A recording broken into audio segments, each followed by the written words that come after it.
Durant una de les darreres festes majors del segle XIX, un jove anomenat Fructuós Gelabert projectava a un envelat a tocar de la plaça Màlaga les 3 pel·lícules que ell mateix havia enregistrat a Sants, ajudat per familiars i amics, amb un cinematògraf de fabricació pròpia. Les veïnes i els veïns que van gaudir d'aquell espectacle,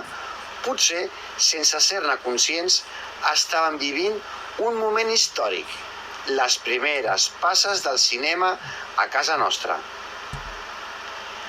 Aquella nit es van veure 3 petites filmacions: la sortida dels treballadors de l'Espanya industrial, la sortida de missa de la parròquia de Santa Maria de Sants i Baralla en un cafè, un film que es va enregistrar al pati del Casino de Sants, a tocar del Vapor Vell, la primera pel·lícula amb guió enregistrada a l'Estat. D'aquesta manera, en una nit de festa major de Sants, el cinema va fer les seves primeres passes a casa nostra